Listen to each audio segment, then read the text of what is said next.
Hello, Global Theater. My name is Jerry Fielka. Today's April 21, 2023. We want to thank Rob Grant and his amazing podcast. I'm probably wrong about everything. It's an honor and a pleasure to be here today with Jerome Kitske. Jerome, where in the heck you calling in from? I'm in the upper echelons of Manhattan and Inwood, the very northern tip of the island of Manhattan in New York City. How cool is that? The first question is, what is the best thing for a human being? Yeah, oh man.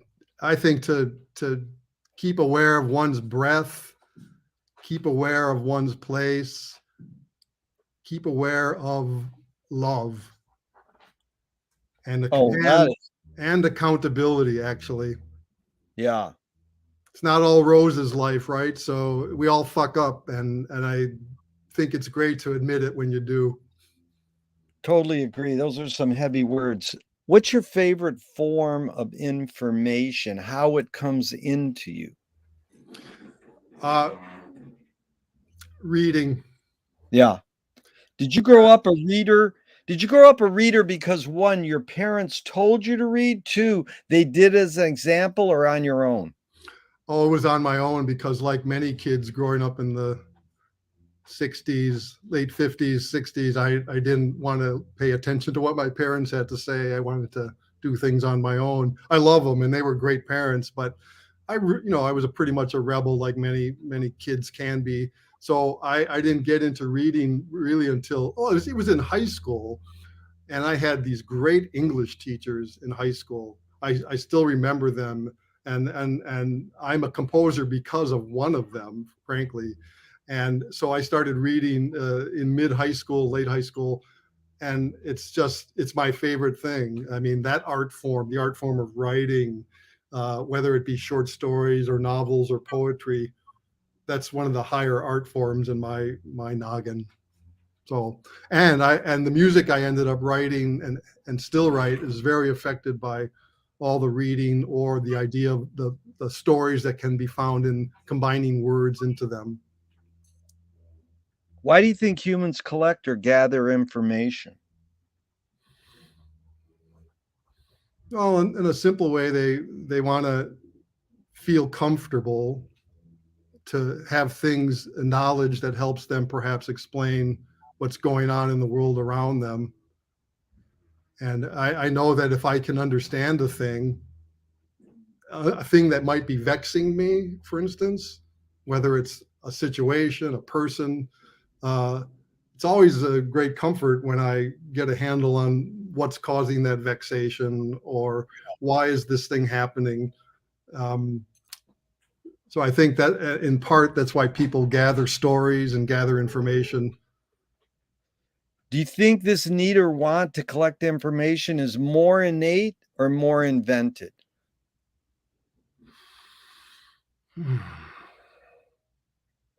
Wow, I mean, that's such a great question. I'm the kind of person, I hear that question, and I think, well, of course it's innate, but also invented at the same time. Well, There's something innate is triggered. You can't quite explain the gurgling, burbling in your chest, and then you invent a way to figure out what it is. I don't yeah. know. Yeah, some of these either or questions, of course, they're both, and it depends. That's why I put the word more in there. But this woman a couple months ago went, the word more doesn't function in your question. You could say I don't know, you could say both, you could say whatever you want, but it's like that was good. Um, do thoughts create emotions? Oh yeah, and then emotion again. This is this side. Yeah. I think thoughts definitely create emotion, but sometimes emotion seems instantaneous, as if it emerged out of no thought at all. At least that's how I experience emotions. Yeah. Jerome, fill in the blank. I don't know what I think until I. Oh, I don't know. I don't know, man. It's a weird question to me. That's good. Well, McLuhan says, I don't know what I think until I say it. Joan Didion said, I don't know what I think until I write it. Oh, yeah. I mean, those sound like great quotes and all that, but Well, you're like me. Mine in my book, I say, I don't know what I think until I ask somebody else what they think. I mean, speaking, uh, I mean, just saying these words I'm saying right now, there's thought that is microseconds occurring before I apply it to my tongue and all that. Yeah. So in a way, I'm thinking about it before I say it. So Yeah. Can humans think without language?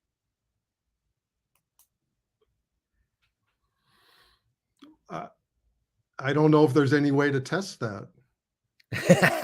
Right. I mean, unless you can name me a human section of humanity that doesn't have some kind of language. Yeah. Chomsky says that a language is not just words. It's a culture, a tradition, a unification of community, a whole history that creates what a community is. What do you do when language breaks down? When language doesn't work, what do you do? Personally, what do I do when I'm finding that language isn't allowing me to find my way? Yeah. Per se?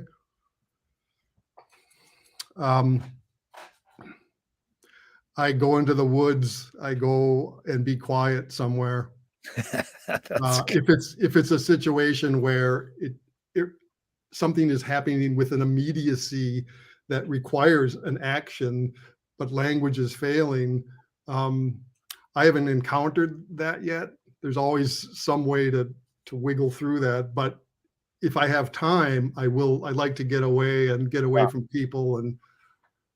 And I live as I said, in Inwood, the northern tip of Manhattan. I don't know if you know Manhattan very well, Jerry, but it's up here. There's a park called Inwood Hill Park, and it's about 20 acres of virgin forest. It's Yeah. unbelievably spectacular and wild. It has 250 to 300-year-old, mostly tulip trees, yellow poplars, or red oaks. And during the recent pandemic, it was I don't know how I would have survived. I would have survived, but it would have been so much harder if I didn't have that place to go to. Yeah. Contemplate, let's say, maybe questions like this, Yeah. or other issues that we're having to have an answer be made. So, Jerome, your observations of humans in general, are we more thinking beings or more feeling beings? instantly, my first reaction to that is feeling. Yeah. These are two questions from Alan Turing, 1950s. Is thinking a function of the soul? It sure is at times for me. It feels Yeah. like something that wells up from some place. Doesn't feel like it's only being, formalized up in the top of my noggin. Yeah, I like that. Wells up. The second Turing question is, can machines think? Oh boy. Well, we're having a whole series of news articles and whatnot, and magazine articles and discussions about this whole thing with AI and all that. I don't know if they're there yet, but it seems like the machines that are being created are getting to some place where you could even say they seem like they're thinking. That kind of scares me, but Yeah. Do you more pursue happiness or more pursue meaning? oh, I can't disconnect the two. Yeah. Does the brain more detect consciousness or create consciousness? Like, is consciousness there bubbling away and we're detecting it, or are we more creating it? I feel like a detector. Yeah. Personally, other people might say the complete opposite. What's faster, speed of light or speed of thought? Wow. Well, I have more experience with the speed of thought. It seems pretty damn fast. So what is the speed of light? 186,000 what miles per second? I don't know, but that sounds about right. The poet Audre Lorde said, "You can't dismantle the master's house using the master's tools." Yvonne Rainer responded, said, "You can if you expose the tools." What new tool do you suggest? New tool to do what with? Well, again, I open some of these questions with cute quotes. You can apply the quote if you want, and you can put it into the context you want. So basically, I'm asking what tool do you gravitate towards? But if you put it in the context of Audre Lorde's quote, it's like you can't dismantle the master's house using the master's tools. Then you got to figure out, well, what do you want to say is the master? Is it like Frank Zappa said, who are the brain police? Is it something inside your own head, or is it some evil force, consumer capitalism outside your head? So it's basically, what tool do you gravitate towards? But you could put it into the context of Audre Lorde's quote if you like. No, I think one of the main tools for me in my general life is talking to myself and also, here I go again with this, but heading out into the woods to do that conversation. And I've done so much of that in recent years, so much that is so vexing about American life at the moment. Because I think I want to be as clear and calm in the rest of my life as I can be to deal with what might be coming around the bend. And some of what is coming around the bend is wondrous, and a lot of the other stuff is not so great. And that the other thing is, we tend to lean toward talking about all the crappy things, but you also have to be prepared to see wonder come around the corner. Totally. And accept it and embrace it. That's Blake. He said, "We become what we behold." So either you embrace the crappy stuff or you embrace the wondrous stuff, What new toy do you suggest? Hammond B3. Yeah, I know you're we're going to get into music soon, but your obsession with it. I mean, did it start with Jimmy Smith or pre-Jimmy? It was a Jimmy Smith, and then of course the 60s rock and roll guys that used it, especially Greg Raleigh and Santana, those kinds of sounds. Dr. Lonnie Smith, then I became more aware of him. Nice. And then you hear it if you listen to pop and rock music going back to the 50s, well into the 70s and 80s. A little bit less after the 80s. You hear the thing even when it's not being a featured instrument in a song. It's just kind of there. And I don't have one. I have a Nord C2D it's a Hammond B3 clone. It's a dual keyboard organ that has the B3 clone. It has, and this excites me too, a Farfisa clone and a Vox Continental clone and a French Baroque pipe organ clone. And the digital sounds are fantastic. So the B3. So anyway, I love the sound too, and I was fortunate enough to meet Mike Finnegan, who turned a lot of us, we're the same age, on to Jimmy Smith before Jimmy, because on Jimi Hendrix's album Electric Ladyland, there's this part that just breaks down, and it's just the organ. It goes bam, bam, and it's like, whoa. I think that might be Steve Winwood. No, it's Mike Finnegan. Oh, it's Mike Finnegan. Okay, because Mike Finnegan. sure, because I mean, I interviewed Mike. I know all. I know this whole story. I know Stevie jammed with him, and Stevie's great at this whole sound He's too. on one of the late records, Yeah, late Hendrix right. records. Oh yeah. But it's amazing because Mike was just a Jimmy Smith wannabe, and he was like, all of a sudden he's playing Jimmy Smith in the middle of one of our rock heroes, and we're And, like, what the heck is that? You know, and if so we learn backwards, sort of. yeah, if my ears aren't deceiving me, though, I think that Jimmy Smith, he didn't use a Leslie speaker with his B3. I'm pretty Yeah, sure. I'm So not sure, which but is a it's whole different sound. And right.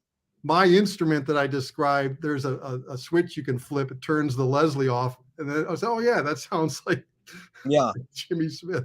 Well, the Hendrix song is "Rainy Day, Dream Away."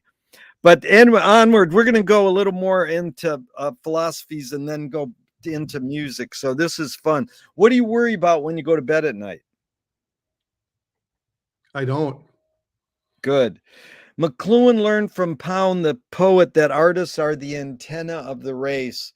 They're broadcasting and detecting the hidden psychic effects of our inventions, so we might be able to cope with what we don't like about our inventions. So, Jerome, I asked you the question McLuhan probed his whole career. Why do we ignore the hidden psychic effects of our inventions, even though the artists are broadcasting them to us? Well, sometimes the messages can be so intense that a steady diet of them would cause people's brains to explode. I don't know.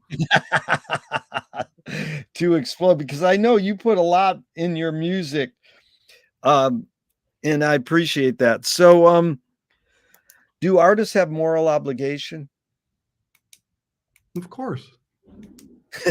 Very I good. mean, they're human beings, aren't they? Yeah. Are you more afraid of new ideas or more afraid of old ideas? I don't think I'm afraid of either. To me, they sort of intertwine all the Yeah, time. it's good. Can you conjure up your earliest memory ever or one of them? Oh yeah, I know my very first memory. I was 3 years old. I can see it right now as if it's a little film. I was running around I was the youngest of four kids. I was running around in the basement with my siblings playing some kind of tag game as best I could manage it at 3 years old in the dark. And one of my siblings gave me a push, and my face went into the corner of a table, and I got a cut right here. There's the scar. You can't see it, of course. So of course I was crying, blah blah, but my memory is of that, and then in the hallway up from the basement steps at the top landing, sitting with my father as he put on my little jacket, which was this sort of plaid jacket with rust color and blue and patterns and a metal buckle, because we were going to the hospital, Trinity Hospital, to get stitches. Yeah. So that's my very first memory. Is memory It's crystal clear. that was well described. I really visualized it well. Thank you.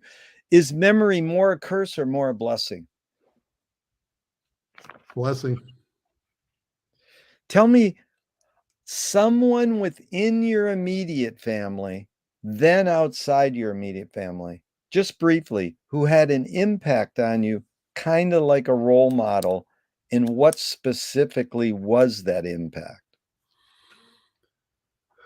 Immediate family.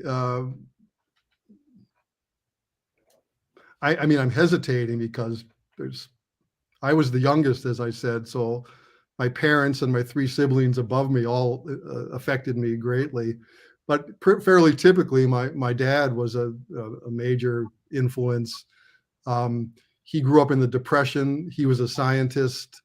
He didn't exactly understand contemporary classical music, but it didn't keep him from, once I went in that direction, from reading all kinds of books, and then we would have conversations about it. So he was a role model because he handled someone he knew growing up in the Depression as he did, who wasn't going to be very financially stable. And Yeah. instead of trying to steer me in a direction that would lead me to financial stability.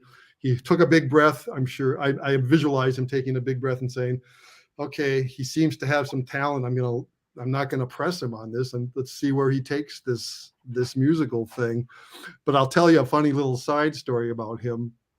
Until I was 50 years old, which is now 18 years ago,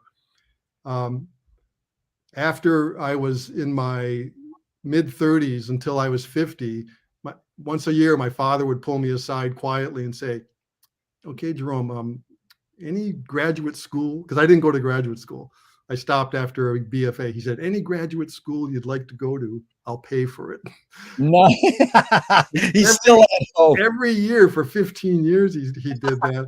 And then when I was 50, I think he finally got it that, and I would always gently say, oh, thanks, Dad. That's really great. But I think I'm doing fine and I'm learning in my own way. But I think to him, he couldn't let go of that fear that, well, I mean, here I am, I'm 68 and I'm poor as can be. but what I liked about him is that he did not take an iron fist to say, like some parents who were frightened for their children's financial future.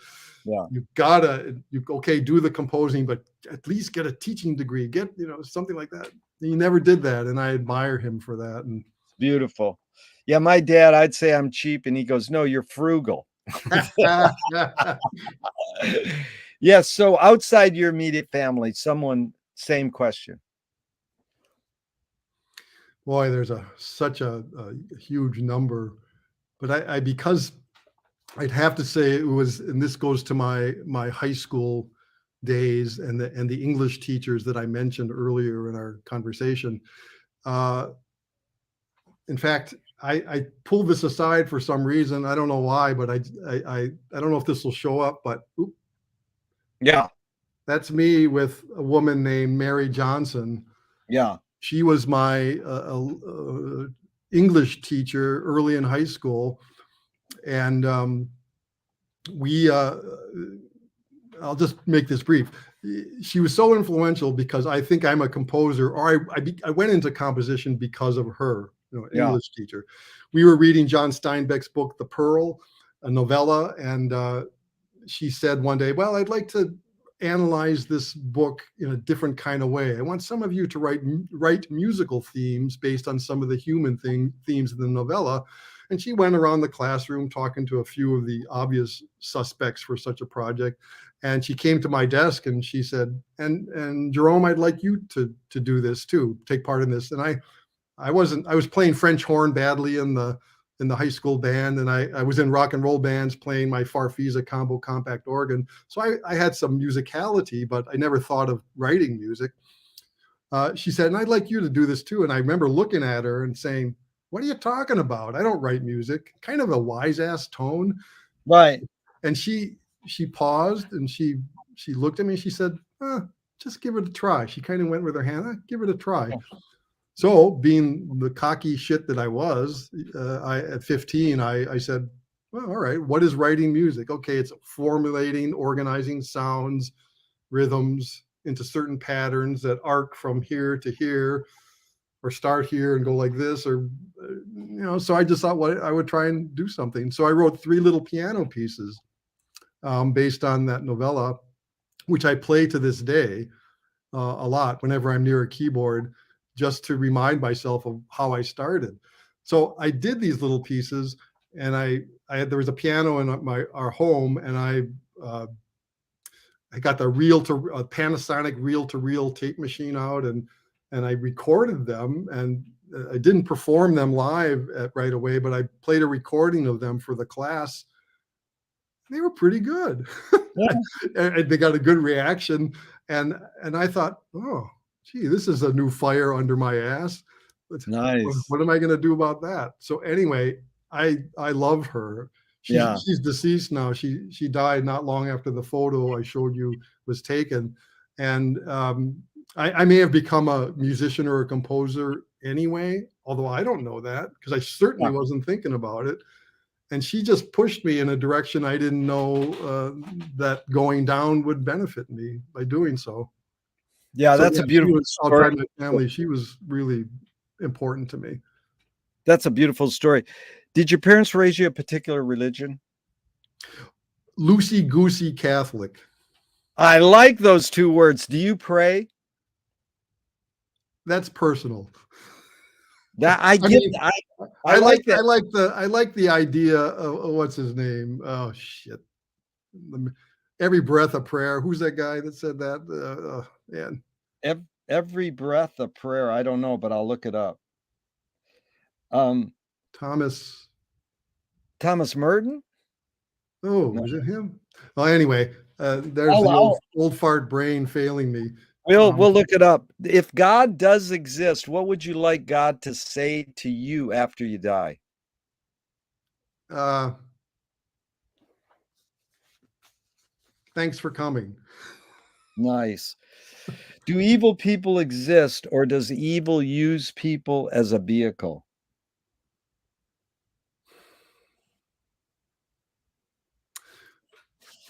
Yeah, I'm gonna pass on that one. No worries. It's been really the question is how do you advise someone to deal with an enemy? And I set up with a few thinkers. Alan Watts says, if you acknowledge your enemy, you empower them. Coppola stole from the mob and the samurai. Keep your friends close and your enemies closer. JFK said, forgive your enemy, but don't forget their name. And Fellini says, I need an enemy. So it's a lot of thoughts. The basic question, Jerome, is how do you advise someone to deal with an enemy? But first, how would you respond to Alan Watts? If you acknowledge your enemy, you empower them.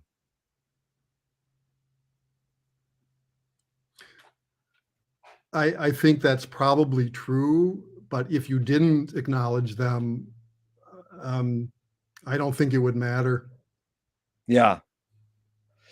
But how would you advise someone to deal with an enemy? What's your advice?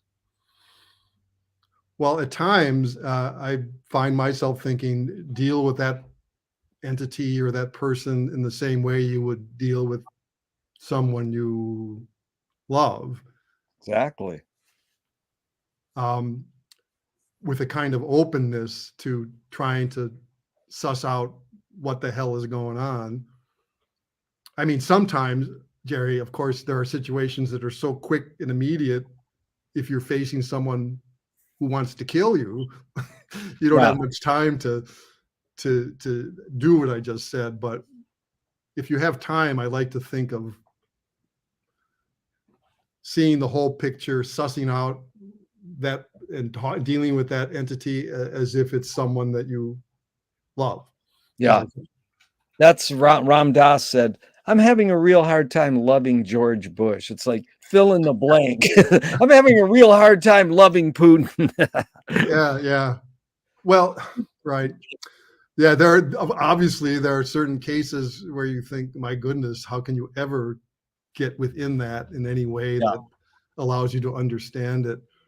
I'm not saying it's successful, but that would be my impetus if I started to. But you can Yeah. very quickly try that and fail and then have to try something else Yeah. because certain people are so egregious. Yeah. No, I said at a lecture many years ago, I says, all we can do is love Trump. And that people hated me. They thought I was pro Trump. I was like, no, I'm not.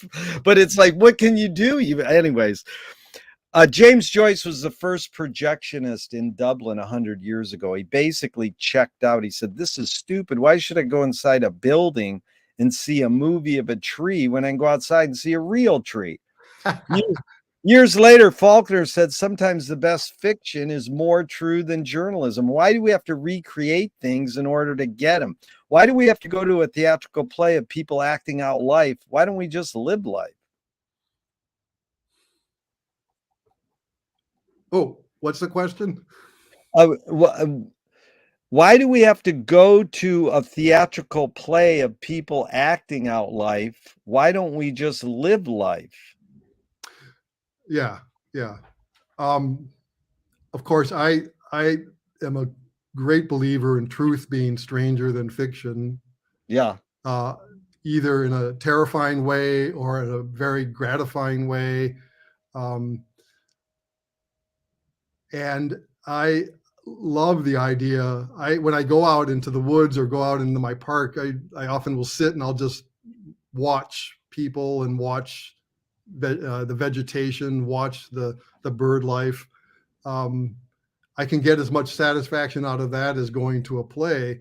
But I think that sometimes if there's a certain topic, a playwright or an author or a songwriter, they can take a certain nugget of emotion, maybe an emotion that you have felt in your own life, and crystallize it and distill it in a way that pushes you even further than, which will have an effect on you perhaps even when you do go out and just observe real life. I mean, I've experienced that 1,000 times or more. Yeah. Well, that's actually what Joyce was pursuing, epiphanies in everydayness. Like just staring at a tree, you can have an epiphany, you know. I wrote a piece in 1977, 78 called A Day of Dappled Seaborne Clouds. Does that phrase ring a bell to you? That's I'm not that. It sounds like something Joyce, but tell me where'd you it's get it? definitely Joyce. It's from one of the later chapters in A Portrait of the Artist as a Young Man, which I Nice. did a setting of that chapter for a singer, narrator, and 3 instrumentalists. And it's that part of the story where Stefan Dedalus is on a beach and he's coming into the realization of his creativity, and it's really amazing and powerful. And there he says, a day of dappled seaborne clouds, and then he goes on to describe his experience on the beach that day. It's quite profound. Yeah.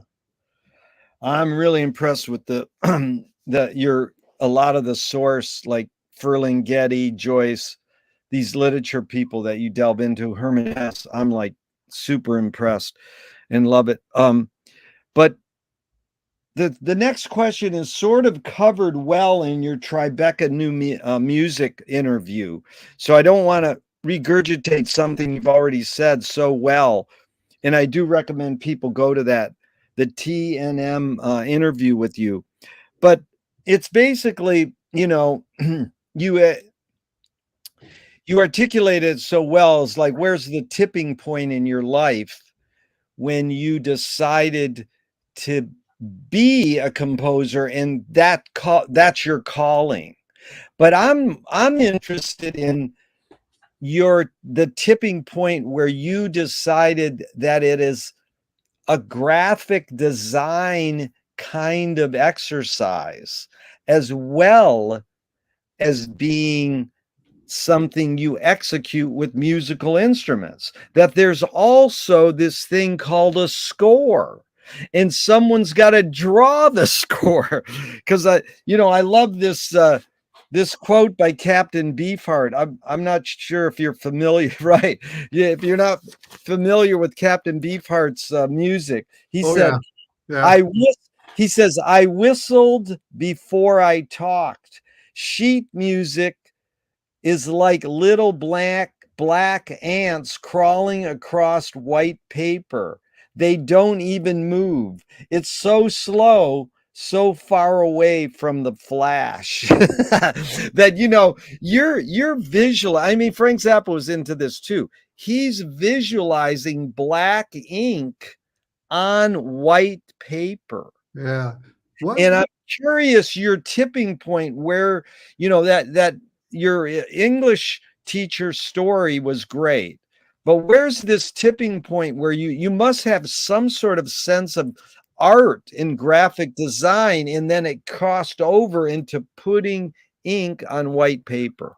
Sure. What I say about that is a great way to ask the question. Those first little piano pieces from my English teacher, it was 1970. And so I decided I wanted to be a composer of notated music, even though those pieces I didn't notate. So very quickly, I taught myself completely ass backwards, ignorantly, blissfully ignorant about what it meant to notate a score. I looked at some scores. I said, okay, that's not that hard to figure out. So I just started notating my scores in my own way. And within a couple of years, I was writing chamber orchestra pieces and a piece for woodwind quintet and trombone. string quartets and stuff like that. When I got to college in '73 and started to, encounter other musicians and teachers who knew other composers, you probably know George Crumb's music. Yeah. So I first encountered the idea of scores being visual entities, almost artwork, graphic representations of the sounds the composer wanted to create through the scores of George Crumb. And then I went on to learn, of course, that way before George Crumb, was it in, I think, the Renaissance, there were composers creating scores in the shapes of hearts, things like that. So it's a very old idea. When I first started doing my scores, I used pencil. Then as I started to get into the idea of making them more permanent and last longer, I was using onion skin vellum. You know that paper? Yes. I was using a rapidograph ink pen. Yeah. So I don't know if you've ever worked with rapidograph ink pens on vellum. It's my remembrance is you got one mistake you could make and scrape it off with a razor blade, and that you could re-put what you wanted, but that was it. If you screwed up again, and I look at my old scores that were done on vellum, and it's just fascinating. My goodness, the patience that took. So in 1975 or 6, I encountered this mechanical pencil I'm holding up here. It's a Pentel 0.5 HB lead. Yeah. So I started to do my scores with that pencil because the lead was really dark, and by this time, photocopying technology really kicked in. So you could easily copy your scores, and they would look great. Yeah. And then I can't remember what year, but I think it was the early '80s. I just wanted to do everything. I wanted to start from blank paper. Yeah. And create everything myself, including the staves, the staff lines, everything. Yeah. Now, there's 2 reasons I like that. There's the autonomy and control over your materials is so great, at least in my mind. Yeah. It lit a fire into my creative heart, I think, as well. And then there's actually this crazy thing that happens when you do these scores this way, the sound. Yeah. Of the movement of the tools and the movement of when I'm drawing the long staff lines carefully, making them even over the paper, there's this and it's just, I don't know, the tactile quality of that just really moved me. And then, like I said, you can do anything you want. You can make your music visually represent the sounds you have in your head any way you want, and it's kind of cool and it's fun and it's exciting to come up with. Here's just happen to have this. I don't know if this will show, but that's one piece I saw. That's amazing. Yeah, it's art because you've had your scores in art galleries as pieces of art. Yeah, in fact, I can't show you, but I'm up on the wall in front of me. Here is 4 pages from a score called "In the Throat of River Mornings" that was hung in a Worcester Street Art Gallery for several months 30 years ago. And it's but back then the CDs didn't exist, so they had little wire boxes with a small cassette player at each station, and the viewer in the gallery could go around and put a headset on and press the cassette tape and listen to what they were looking at. It was a great idea. So I think it enhances, it just it fulfills my desire to make music in a way that has nothing to do with the sounds themselves immediately. It's this physicality of the materials, the templates, the pencils, the paper, that just then fires up the musical feelings I'm hearing in my brain. So really well put, Jerome. In fact, a screenwriting teacher told me great art, great music is when you can clearly see the intention of the maker. Kubrick says the opposite. Great art is when you can clearly not see the intention of the maker. When you're composing a piece, not necessarily for an assignment, a commission, but you're composing a piece of Jerome music. What role does intention play in your creative process? Well, I mean, if you read interviews with me or other articles, I've long ago started feeling as if I were kind of a storyteller, Yeah. well as a composer. So my intention in an immediate, obvious way is to get across the story I want to tell. And Yeah. oftentimes, there's language that I use that is a great assist in doing that. But if even in instrumental works where there's no text or no speaking, I still think of those as stories. Yeah. Depending on what the piece is about, why am I writing this piece? I haven't written a piece of music that hasn't been about a completely non-musical idea in my entire 53-year composing career. So the first intention is that I want to tell a story. Yeah. Duchamp said there's no art without an audience. How much are you thinking of your listener when you're writing your composition? Pretty much Zippo. Yeah. I mean, I love them. Yeah. And when they're there, I think a lot of audience members who, especially people that go to a lot of concerts, they would like that I'm not thinking about them. Yeah. McLuhan says everything we invent extends some humanness or human sensorium. So knife and fork extends our teeth. The shutter in a camera might be an extension of our eyelid, even non-tangible, like religion or philosophy might be an extension of consciousness. What does the pencil, that utensil that you use, what humanness does it extend for you? Oh boy. Well,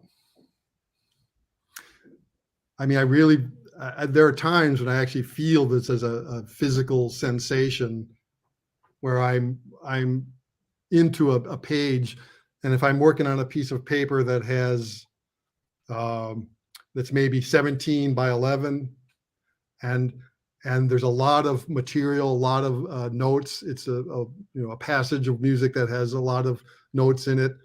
That page could take 6 or 7 hours to do, so that the starting of that page, the emotion of it, and creating it and watching it unfold and having that implement in my hand, it makes me feel solid on the earth.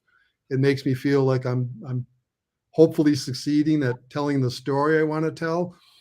And early on, when I started using the pencil, I got into some trouble because the other thing that can happen, I never put it down. It was always in my hand for hours and hours. Yeah. So if you think about the pen you're holding, Jerry, there's a certain pressure that's being applied that you feel eventually in your elbow. So suddenly I'm starting to have real big problems with my right elbow. And I think, what the hell? I'm not that old. What's going on? And I realized all I had to do was, when I wasn't actually writing notes, was put the thing down in between. When I was thinking about what did I want to notate next, what notes do I need to use, then I pick it up. So, but anyway, when in hand, I mean, I had one of these. It was green from 1976 to 1999, and it was fantastic. They look the same now, but they're not as well made. In 1999, I was writing my piece Sunflower Sutra for Amplified Speaking Pianist. I was living on Riverside Drive and 75th Street in a 400 square foot apartment. The piece I was writing was being written for my sister, Mary, who was very ill at the time, dying of lung cancer. And I was writing this piece for her. And I had the green pencil in my hand, and I was working on Sunflower Sutra, and the phone rang, and I had to go up, and it was something about my sister, and it was upsetting. And so I remember just hanging up the phone, and I put the pencil on the bed before I sat down, and I somehow sat on it in such a way that I broke it. Oh my God. I broke my pencil I had been using for 23 years. And Jerry, I just started weeping Oh my and God. weeping and weeping. Anyway, so there's a case, maybe it's not directly related to your question, but for me, that thing was such a part of my life, and I was Yeah, working on this piece that was so emotional, yeah. and I busted it. I still have Hey, it. I still now, have it. now you got to save it. No, this is perfect lead in. Hollis Frampton, a great experimental filmmaker, said, narrative is born among the animal necessities of the spirit because we're waiting to die. Can you forget to die?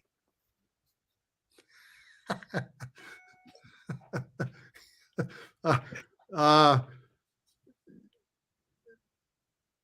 no, I no, no, no. I've I've seen death as a beautiful thing and as a terrible thing, but ultimately it's one of the more powerful things about life. So Yeah. I'm not looking forward to being a part of it, but I'll be there when I need to be.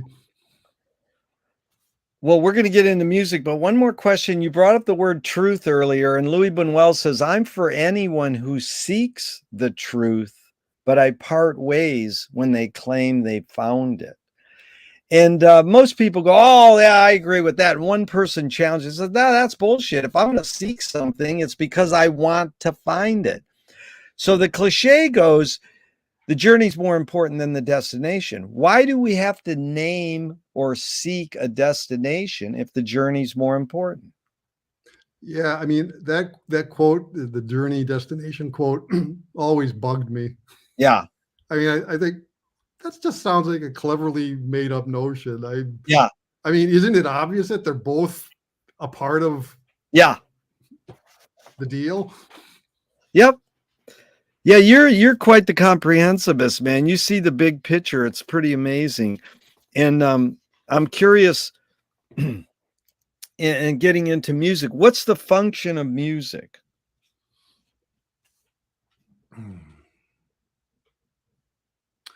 A single function? Wow. Well, you I don't mean, have to. it's multiple functions. Yeah. Well, a couple, that stand out for you. Um, expressing an idea, expressing a story, whether it has words or doesn't have words, as I said Yeah. earlier. Um, yeah, that's pretty much That's for good. me. That's what it is for me.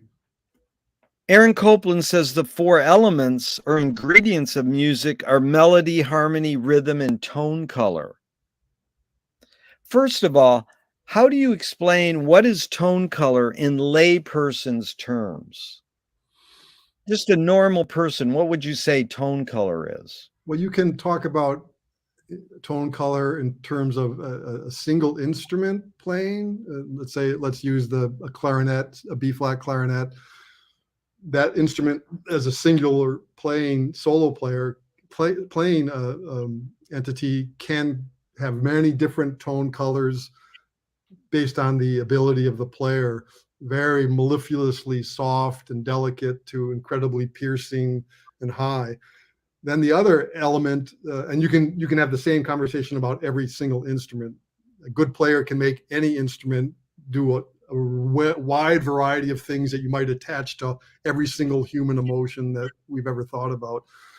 But then tone color in terms of combining the instruments, and Copland was a great master at orchestration, and the tone color of combining a clarinet with a flute for, let's say, in their low registers doesn't sound like anything other than a flute and a clarinet in their low registers, but it's just one of the a beautiful, gorgeous feeling. You get warm feeling from that. And then I mean, that's how I see tone color, what tone color is. That was good. And then keeping in mind those four ingredients, melody, harmony, rhythm, and tone color, how do you integrate them? Do you sort of favor one and then you sort of graduate into another? What's your process in integrating those four? when you're composing? Well, it will depend. I normally most of my pieces, I've been an inner ear composer for most of my life. That's changing. I don't know. Does that make sense to you? What that is? An inner ear Oh composer? yeah. Meaning that I hear things and construct things in my imagination and mind before I start to notate them. That's actually changing a little bit. I'm seeing, noticing, and as I get into near 70 years old and all that, in a way that where I'm not quite. It's not coming through as clearly as it used to, so I have to go after it a little harder. Say the question again, because I. Well, yeah, but the question is how do you go after it? Oh, yeah.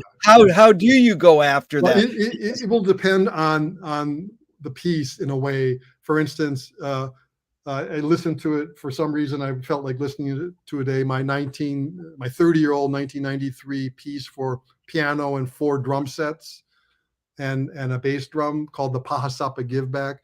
So I remember that's a piece where there's an instrument, the piano, that can allow for harmonic structure and melodic structure, but it's also a percussion instrument. Yeah. So I use the piano very percussively in that piece. So it's a sense, in essence, I have 5 percussionists.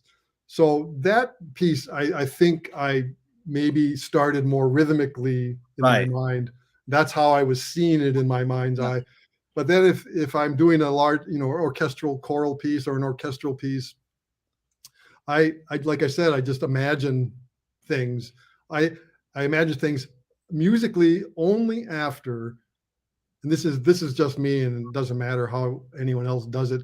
I'm a formalist in the sense that the arc of how a thing begins and it arcs through the air and vibrates the air to an ending, whatever that ending may be. I come up with all of that in a really clear and pleasing way to my sensibilities before I think of any pitches or rhythms or harmonies or anything like that. And that's how it works really well for me. Just formulating the formal structure. How do you want it to move through 30 minutes of time, an hour of time, 5 minutes of time? If it's a 3-minute piece, I do the same thing. How do I want that 3-minute piece? That's a real challenge, by the way, writing a 3-minute piece. Ask anyone who thinks that it was easy for let's say the Beatles to write their 2.5-minute songs. They created an entire universe in 2.5 minutes. Yeah. That is not easy, and it's the same in the classical world. It's not that easy to create a satisfying piece that feels like a whole entity in 3 minutes. But even if I do a piece that's that short, I think of its formal arc. It might be this big, or my 90-minute piece about Buffalo Nation, Bison. That was a complete. I worked out the structure of that. Now there was a libretto that helped me to do that. Anytime you use text, that often can dictate a formal structure. But once I get the formal structure in mind, then I feel, all right, now I'm ready I'll turn on the little switch. Okay, what am I hearing? Yeah. How do I want to fill in that formal structure? Yeah, with melodies, harmonies, and rhythms. Then once you get that structure, that's good. That's good. And a friend of mine says the 3 T's of music are technique, theory, and taste. Technique, you learned how to play these instruments. Theory, you know what chords or structure. How does one acquire taste? Okay, let's see if I can answer that based on how I think I did, or maybe do I even have any taste at this moment? Let's see. I think if you're going to succeed at acquiring taste, whatever that is, you just do it by listening to everything you can listen to. And I did from when I was a young teenager, or no, I'm sorry, 9 years old. Of course, like many kids my age, when the Beatles hit Ed Sullivan in February of 1964, that was a major kind of holy shit. I want to do that, kind of thing. So I just started listening to everything I could listen to, and I think doing that, you don't even have to think about anything other than how does it make me feel? Do I like it or not like it? And then you go to music school maybe, and then you start to analyze, well, why is that? And that can be a problem, actually. Yeah. I think people go overboard with that and sometimes end up creating art that sounds like it was created to answer that question somehow, as opposed to just put out a feeling about a thing. Too much analysis can be a problem, I think. But anyway, to acquire that, what you're talking about, I think just hopefully the rest of your life, starting when you're a kid, and you listen and keep listening. Yeah. Yeah. I like how Harold Bloom talks about the anxiety of influence, how you absorb your influence, then you abandon them. It's like good luck. Oh, Like, no. then just everybody becomes No. clones of the previous. Well, But I get asked that question. What are your influences? And I always have to hesitate because I know my answer is going to sound like I'm being flipped. And basically, the answer is absolutely everything. yeah, oh, that's good. And not just music. And I'm talking about everything in a human life. If it's working well, and that's how it works well for me, I'm influenced by everything I've done as a person that I can remember, musical and otherwise. The great, the good, the bad, the ugly, the terrible, the wonderful, everything. Everything. That's the Ben Sidran asked Sun Ra, you worked with Fletcher Henderson. Did he influence you? And Sun Ra went, no, the birds and the crickets influenced me. Well, yeah. How can they not, man? But on this word taste, this is another McLuhan line. I'm curious your reaction.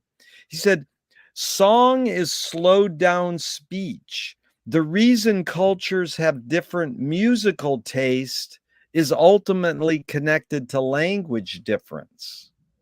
Any thoughts?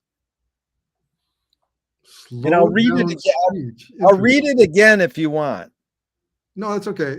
Slowed down speech. I kind of like that. Yeah. Although some music, of course, it's faster than speech. Some composers write, music that sounds way faster than speech.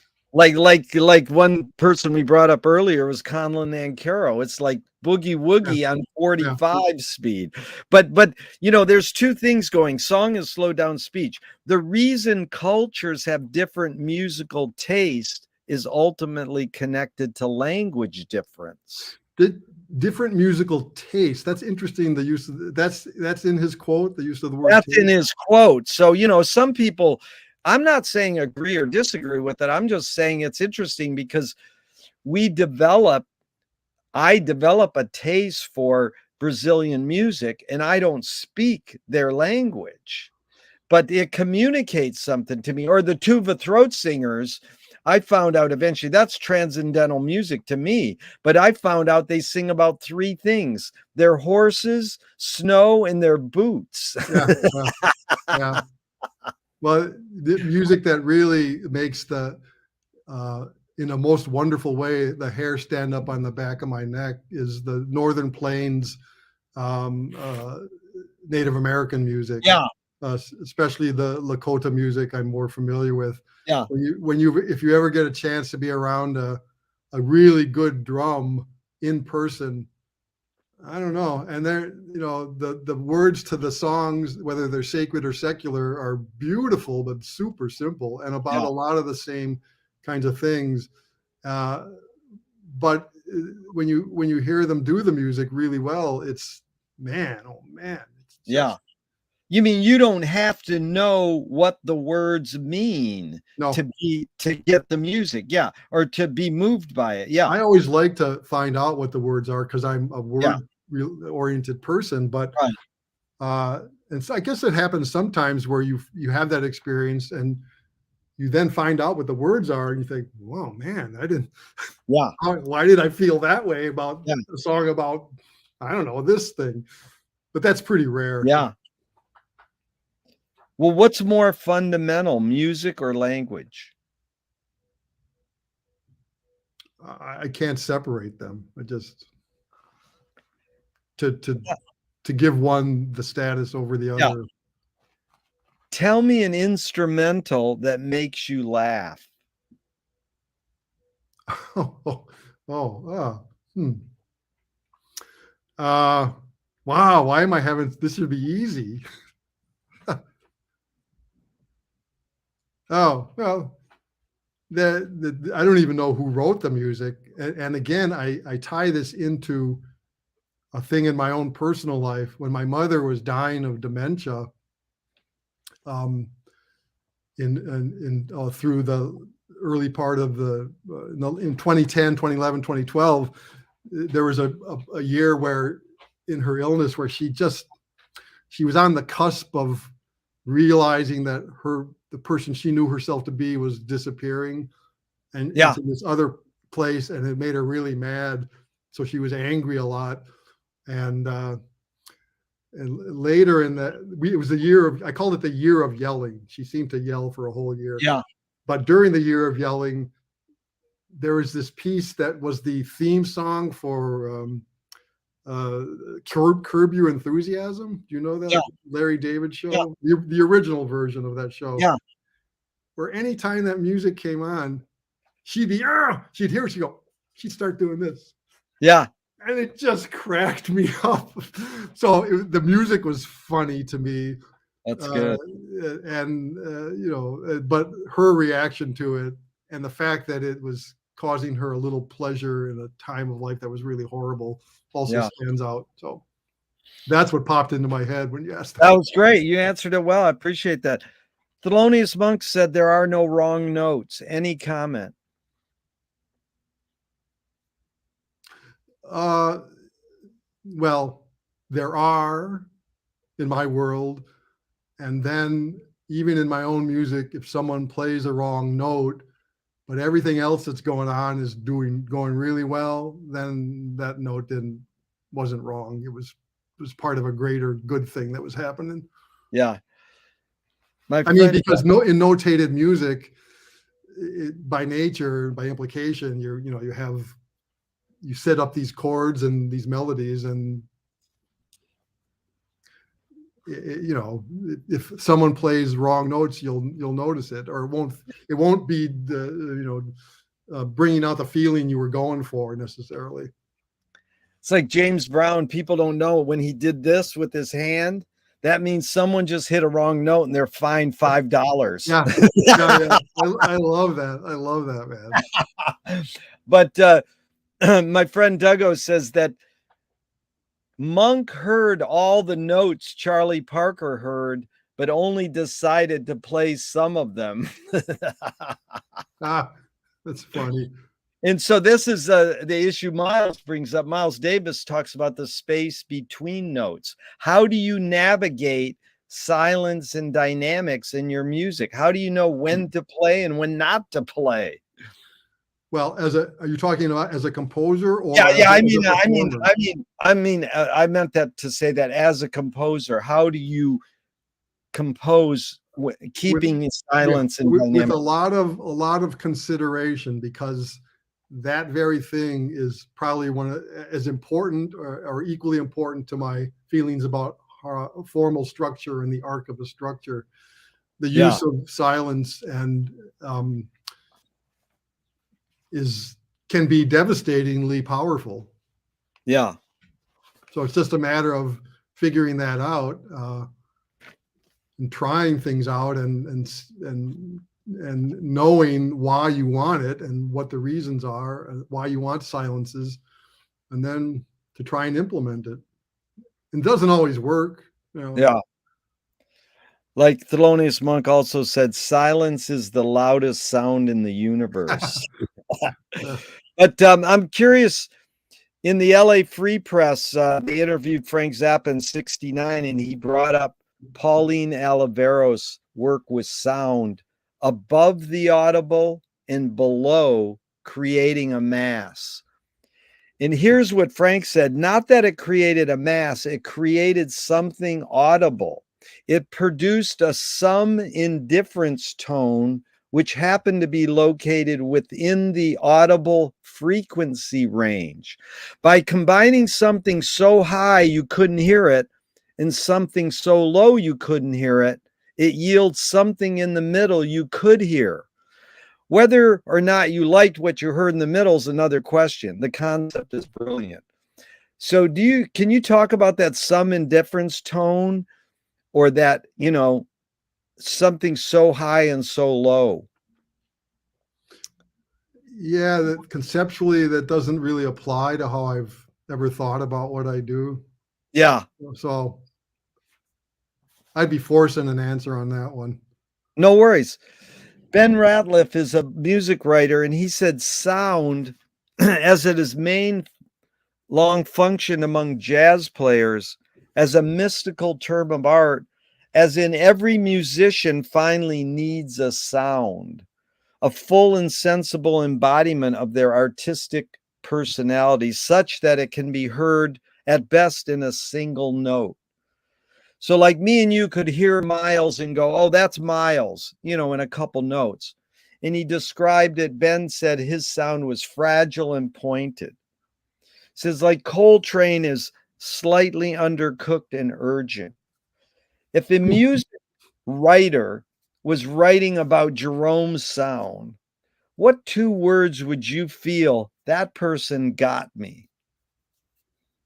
What two words would describe Yeah. it? Yeah. What two words would you feel honored? They go, oh, they got me.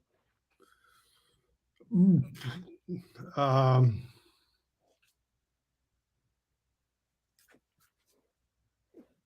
hmm.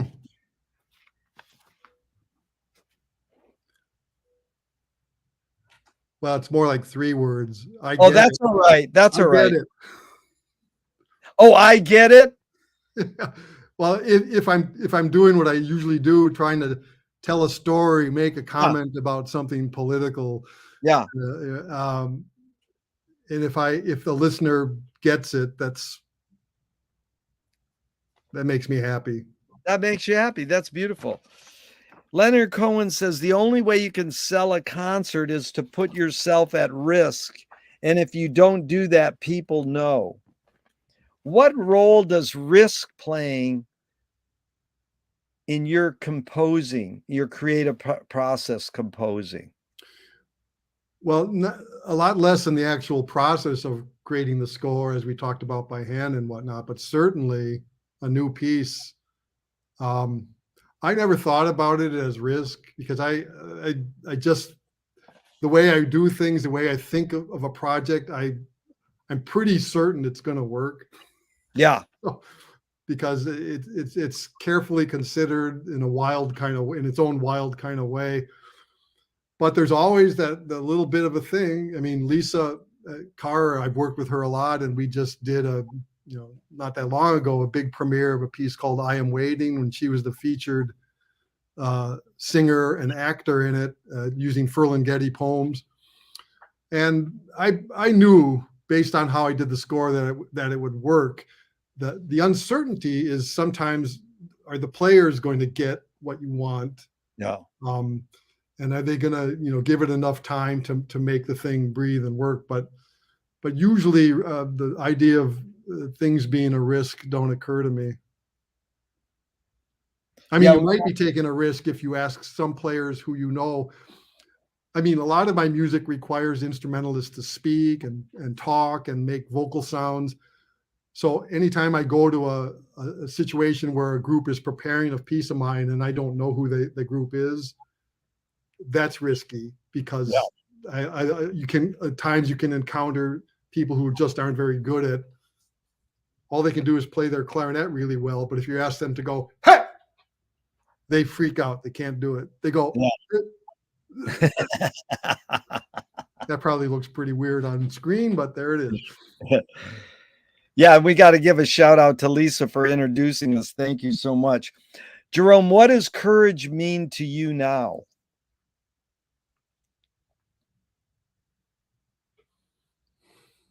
Just, I think living honestly. Yeah.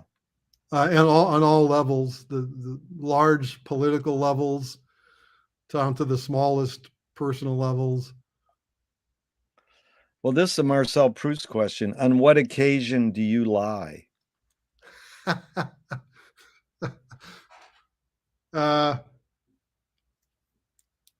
can't think of a specific, but probably to myself.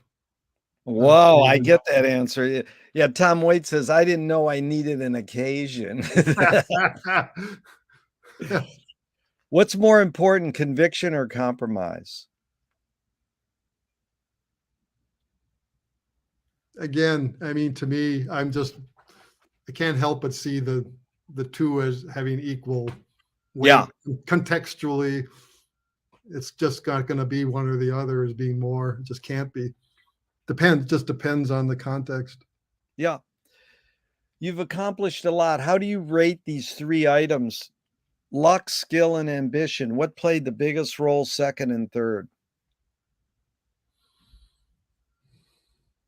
Well, I'm not much of a luck person, believer, but I think, and I don't think I'm that ambitious.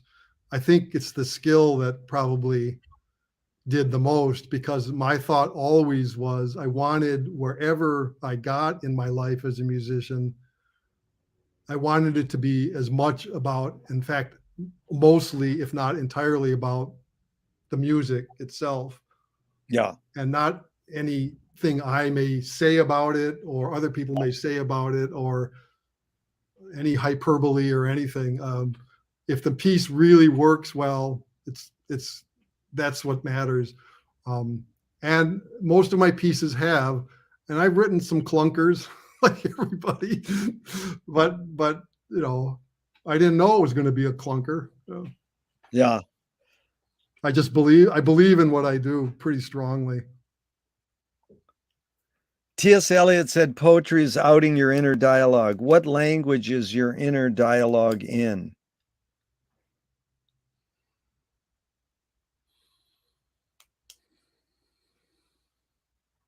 Say the quote again. Eliot said that poetry is outing your inner dialogue. So it's like there's some sort of voice inside our head. What language is that voice speaking inside your head? What language is your inner dialogue in? I think it's a combination of many sounds, some I can't even describe, but there's always language popping in and out of those sounds. Jerome, what's your hunch? What was the motive of the cave artist, the cave musicians and cave dancers? We just don't happen to have any recordings. We do have some documentation of cave art. What do you think their motive was? Well, I think to tell a story of what their life was like, especially when you put it on the wall of a cave, because that's going to last. But also in the immediate moment, boy, wouldn't it be cool to be there to watch what was going on? Oh, but yeah. Just community and feeling close and dancing and moving. And then probably one of the first things that happened was movement, and then adding vocalization at some point. It's just fascinating to ponder all that. I love your line, getting close. Yeah, dance and movement. So yeah, 2 of my film heroes have this mantra, ignore yourself. Jonas Mika says, there is no self-expression. And the great jazz pianist Cecil Taylor says, I'm just a vehicle and this stuff just comes through me. Is art making, music making more self-expression, or more you're a vehicle for whatever culture, technologies, and environments are dominant?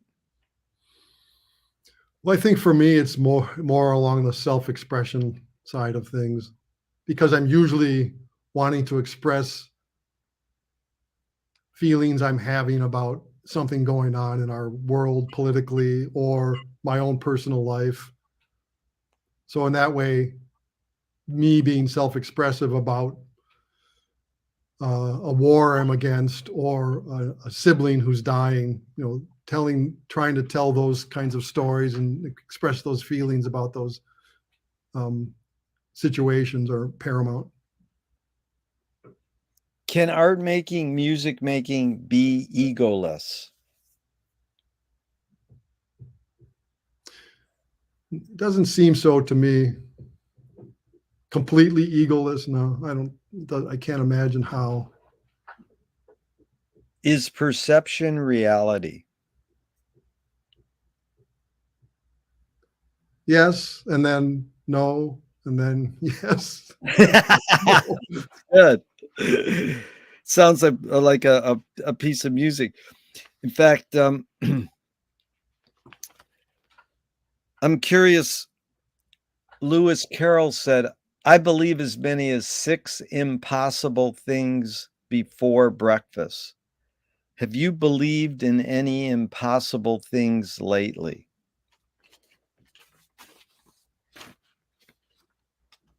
No. And maybe if I actually thought that way, I could come up with some, but just hasn't entered my sphere of thought. Yeah. Utah Phillips said anarchy is making rules for yourself and not other people.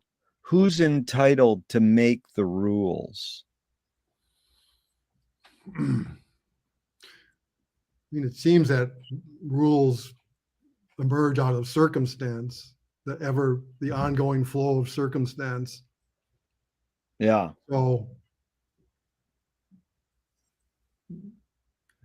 it can be problematic, of course, when one group of humans wants to be the rule makers.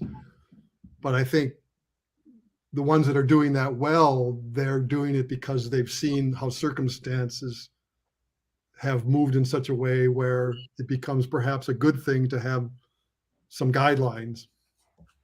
But I mean, I think that any guidelines or rules would tend to emerge out of recognizing that, man, every time we've done this thing falls apart, and it's the 5,000th time we've done this. What if we said you can't press that button at that moment in time? Let's see what happens. I don't know. That was good. If you were ruler of the world, what would you do on your first day? Go to the woods. Very good. Jerome, you've done this for many years. You've been very creative. Tell me one major element of your creativeness, your output, has changed, and one major element that stayed the same in the decades you've been doing this. Wow. Oh.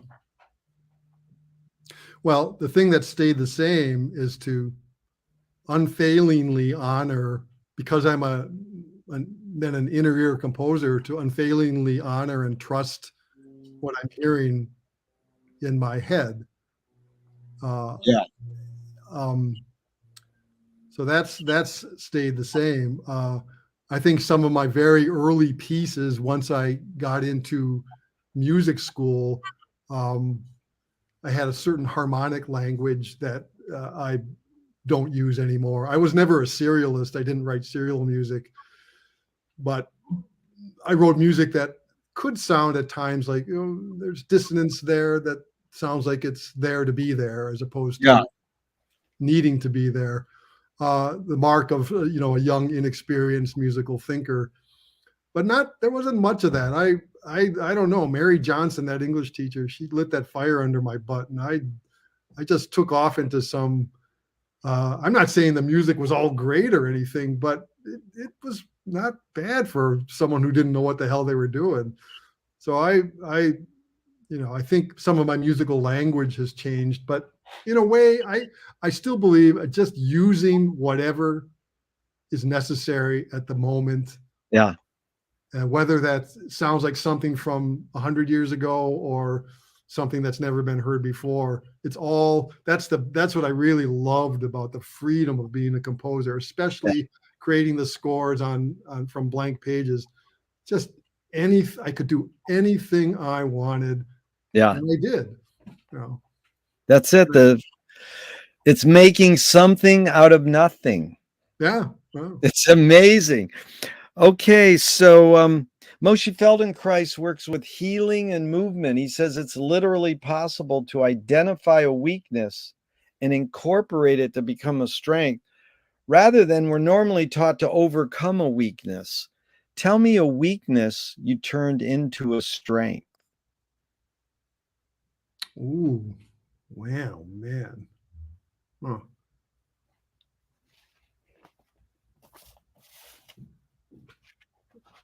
Boy, if you say there aren't any, you sound like like you're trying to fool yourself. Dude, don't worry, I've had that answer. I mean, again, it's. I'm not going to force an answer. I'm sure once we're done with this interview, I'll be sitting later. I'll say, "Oh shit, that's what I should have said." But That's all right. You can type it in. I'm a completely normal, weak human being in all the usual ways that humans are weak. But hopefully, the things I realized, the mistakes I made, I hope I learned from them. That's one thing that I feel like I've done in my life. The errors that I've made, I haven't just said, "Oh, that was bad," and then gone on. I've thought things through, hopefully enough that if it was something that the next time a situation came around, I would like to not repeat that. That hopefully I haven't. But well, that is a process of McLuhan's main thing he learned from Joyce is turn a breakdown into a breakthrough. oh, Turn a rejection into a redirection. In fact, it sort of goes along with that duality or that embracing contradiction. Is there's a line that goes, "You create what you resist." Bob Goldthwait, the comedian, morphed it into "You are what you hate." In fact, James Joyce said it's a curious thing how your mind is super saturated with the religion in which you say you disbelieve. And Louis Buñuel nailed it. He said, "Thank God I'm an atheist." So any thoughts on this, Jerome? You create what you resist. I'm not saying you, Jerome, but one creates what one resists. Any thoughts on that line? I personally don't feel like I've done that. Yeah. You did make me think of bringing up the religion thing again. I Go told ahead. you I was loosey-goosey Catholic. Yeah. The story of how I abandoned Catholicism is a funny Yeah. one. I don't know if you want Go to. ahead. No, go ahead. That's good. Tell me. Well, when please. you're Catholic, you have first Holy Communion, then you have confirmation. Yeah. And once I was confirmed, then you go to confession and supposed to go on a regular basis. And by the way, Jerry, I just never bought into the whole thing anyway. The whole storyline. I just was not much of a believer.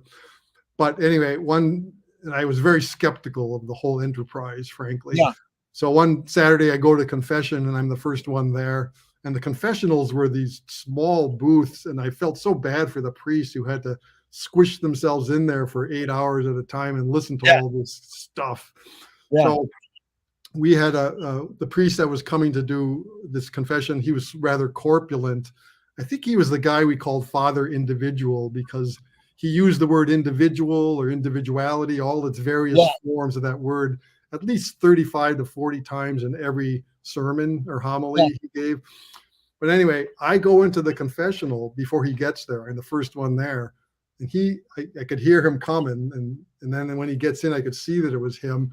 He doesn't know I'm there. So he's adjusting himself, getting ready for the long work day of listening to people's sins. And I'm really quiet. I don't really want to be there, but there I am. So suddenly I hear this big thunk, a big sound. And then I hear Father Individual say, "Ah, God damn it." So he was frustrated. I've said "God damn it" many times when frustrated. He was frustrated because he probably had to try and bend down in his corpulent body size in a little space to pick up his Bible or missal or whatever he had brought. Little Jerome heard that, and I said to myself, "I'm out of here, man." I got up and left. I never went back. To the church. And anyway, so it was a rather naive kind of way of looking at the fact that a priest actually swore. Big deal. Exactly. So, but anyway, to me, they were telling me, "Man, you can't take the name of the Lord thy God in vain." And my little mind, okay, I knew it was bullshit, so I got out. Yeah. And my parents, to their credit, they didn't force me to go back to church. So, well, anyway. That was a great story. Well put, man. It illustrated a lot. If you were walking down the street today and you met yourself as a 12-year-old, what would you say to your 12-year-old self? Oh, that feels that's kind of suddenly very easy. That I would say, you're going to have an interesting life, man. That's Cool. what I would say. What's the most significant difference between men and women, physical aside? Oh.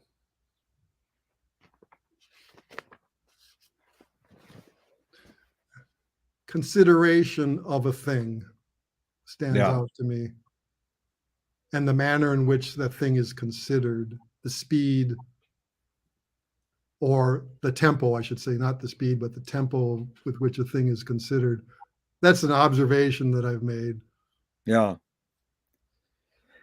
These are 5 Alan Watts questions just off the top of your head in a few words. First one, who started it all?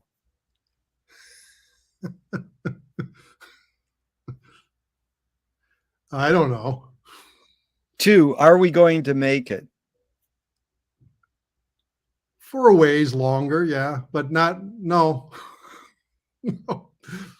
Ultimately, I mean, I feel like making a longer answer on that one, but where do we put it? In a reachable place. Nice. 4, who's cleaning it up? Everybody equally. I love it. 5, is it serious? No. Nice. As Frank Zappa said, I'm very serious about being not serious. Okay, we got a few more and we're out of here, Jerome. This has been really fun. I appreciate it. Which way should toilet paper come off the roll, over or under? I'm an over person. It makes more tactile and rhythmic sense. I love that rhythm. If a publisher was to release your autobiography off the top of your head, what would the title be? Mud golfer. They want to scent the glue in the binding. What smell? Lavender. If a statue was built in your honor, where would you want it displayed and what would it be made of?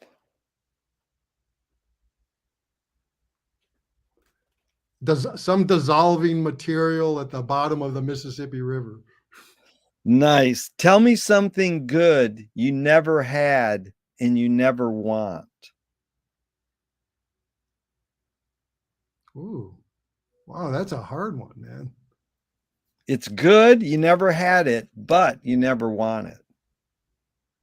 How can you know if it's good if you never had it? You're answering a question with a question. You win. That's what this series is all about, inventing new questions. Thank you.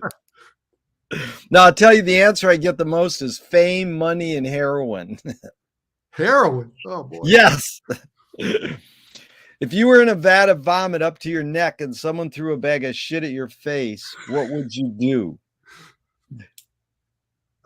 Close my eyes and mouth before it hit me. All right. And then probably, shake my head and try and figure it out. There you go. What's the cultural shift you see developing today that inspires you?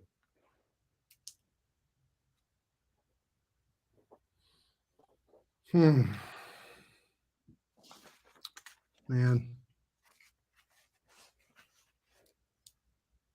I don't know. I mean,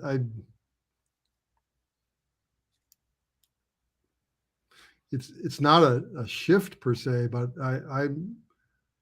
it always inspires me and vexes me and confuses me that the world that I work in, the classical concert music world, there's the numbers of people wanting to enter that world keep getting larger and larger and larger.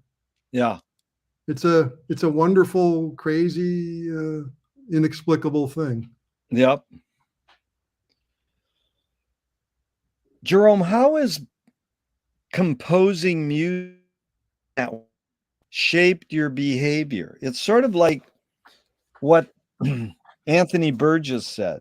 We must now ask some very different questions about the relationship between music and life. What remains unresolved for you in how this music composing world you've lived in shaped you?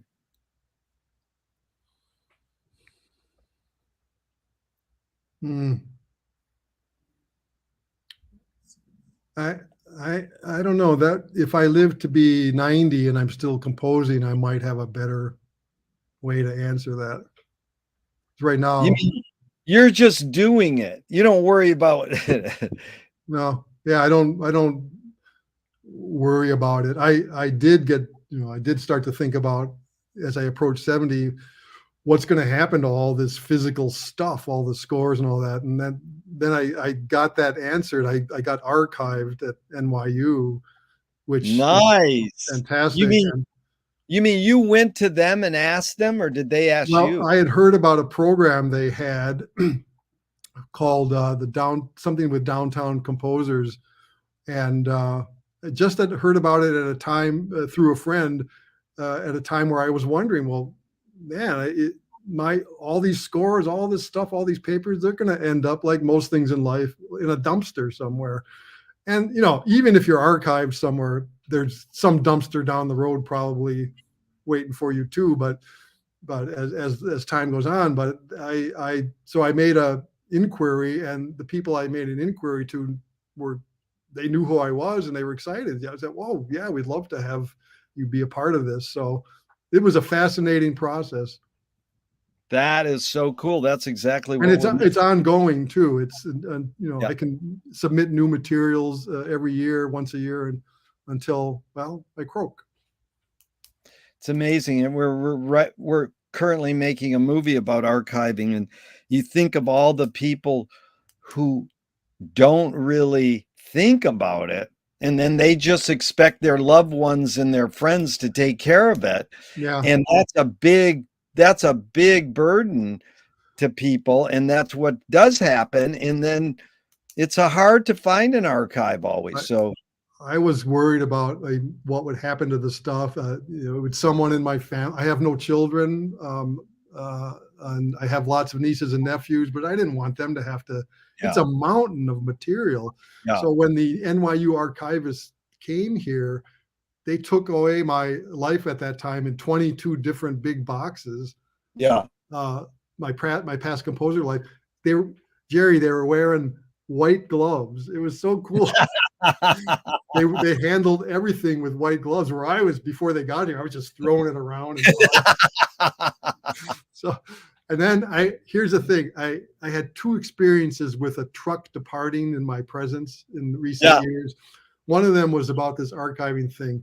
They had the truck guy come up with his partner, and they took my boxes, loaded into the truck. I went out into the street, and I watched the truck drive away. It was very moving to me. Oh my God. The other one was when my parents both died within 4 months of each other, late 2011, early 2012. And then in 2013, we finally dissolved their physical house. They didn't get rid of anything. So it was quite a task. So we had these big dumpsters. We were throwing stuff away and things that I had seen from my childhood onward, and then the dumpsters were being hauled away, and there was this lamp sticking out of the side of the dumpster. I recognized it. I started crying and weeping. Oh yeah. There went the life, man. Yeah. See you later. It's really an amazing story how you compare the two, because they're both of value, but it's who has the budget and the time and the space to deal with each one, Yeah. It's I feel very fortunate to have had that happen, because it relieves me of wondering, well, where's all this stuff going to go? One time, this is back, I was still in Milwaukee, where I'm from. I was living on the corner of Kenwood and Frederick, down just 2 houses in from the corner. And on the corner was this mini mansion, and I never knew who lived there. But one winter day, it was snowing lightly, and I came around the corner, and along the side of the road was all this refuse, this detritus from someone's life. The house was being cleaned out. There were piles and piles and piles of things, letters, stacks of letters, little framed items, some really beautiful things, but the people doing the unloading that house, they didn't care about it. They just were getting rid of stuff. I found stacks of letters, and I took up a packet of them, and I looked at them, the from the mid to late 1930s, coming from Europe. Yeah. So, I don't remember what I did with those, but the stories that were probably within those letters, there it was, they're getting snowed on, getting wet, they're given the dumpster treatment, somebody's life, all those stories, stories are just constantly being recycled through time. And it's, at least for a while, the story of my physical scores and all that will not get to the dumpster. Yeah, storytelling's important. It's really what you've done. At that NYU archive, Jerry, they gave me a tour of it, and I had put some white gloves on. They let me hold Charles Dickens' personal copy of A Christmas Carol. Oh, nice. So, wow. Little vibration came off of that. It was well, being a literature person too, the way you are, combining literature and music's been amazing. So 2 more and we're out of here, Jerome. Thank you so much. Thornton Wilder said, art is confession. Art is the secret told. But art is not only the desire to tell one's secret, it's the desire to tell it and hide it at the same time. You've laid your cards on the table for over 90 minutes. I'm not insinuating you haven't already answered this. What's it really all about for you?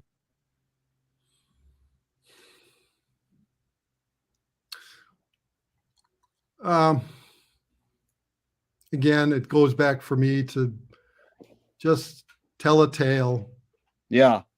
And tell the tale that needs to be told at that moment in time. Yeah. Either personally for me or more at large, more writ large. Yeah. What gives you the most optimism? Wow, that's a great one for these current times. I think like I said, I have no children myself, but I have 9 nieces and nephews, and I think about them, and they're good, solid human beings living good lives and being kind, generous, brave, and wise in their own lives as best as they can. I like seeing that.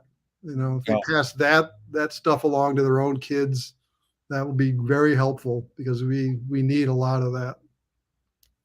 I like that positive spirit, because so many people say what gives you the most optimism is youth or the young. And the first question I got from Wilhelm Reich, what's the best thing for a human being? He said the best thing for a human being is another human being. And the last question is what gives you the most optimism is what they asked Groucho Marx at the end of his life. And he said other people. So I really appreciate this time spending with another person. Jerome, it's really been enlightening, and thank you so much. Oh, you're so welcome, Jerry. You are really terrific. It was a great experience, and the 98 minutes or whatever just whooshed on by. Whoosh is a cool word. You've said some loosey-goosey, whoosh. You said a lot of words that really resonate with me, but I've got to tell you, hearing some of your music is really inspires me. It's so much, it brings to me like people like King Pleasure, all the sort of scat singers that we're so fond of, Yeah. John Hendricks, Lambert Hendrickson Ross, in this vocalese almost that we talked about. It's like this fell off my frame, and I says it's so appropriate. John Hendricks called Charles Yardbird Parker the highest form of talking ever invented. So I think it's really cool how you've sort of merged talking, making sounds with music, Yeah. And as I said, Lisa just did a big piece of mine several times that uses the Ferlinghetti poems. And if you get a chance, you should check that out. I can send you a link to a great performance of her doing it. Please do. And Yeah. and if you get a chance, find my piece, Winter Count. It's a piece for actor, bass drum, and string quartet. Yeah. And it's a 37-minute anti-war work. And in the middle of that work, there's a poem written by Helen Mackey, a poet, a World War I poem. And it's Great. just, I get thrilled when I find a poem like that I didn't know existed. And it was so perfect for the center of that anti-war work. And it's just, yeah, language, man, language and sound. And the merging of poetry, you know, we do a song, my wife does Dog by Ferlinghetti. Oh, yeah. Bob Duro wrote the music and Ferlinghetti lyrics. And I mean, it's just like really the epitome when you can really get the two gelled together so beautifully. This record of mine is my improv trio: Harvey Sorgan on drums, Steve Rust on bass, and me on piano and words. And we call it sort of Big Tent, but we do a version of Dog on that's me intoning and speaking and playing piano, and them, you know, playing their instruments. We're all improvising. But when you get good words like that, and that kind of rhythm that just speaks out of the way those guys wrote, people always think of Ferlinghetti as a beat poet. He wasn't. He didn't like that moniker because he wasn't part of them. He was a little before them, but he sure influenced them. But the rhythm of some of that work and that poetry is just, music just pops out of it, man. It is. Dog is such a great piece. All right, Jerome, I'm going to pursue those, and thank you so much. It was really fun. And even though I'm going to hit the end broadcast button, I hope this never ends and we can keep talking and popping forever and ever. Yeah, really nice. And you were terrific, man. Just terrific. I'm so glad to meet you. Thank you so much, Jerome. All right, I'll be in touch.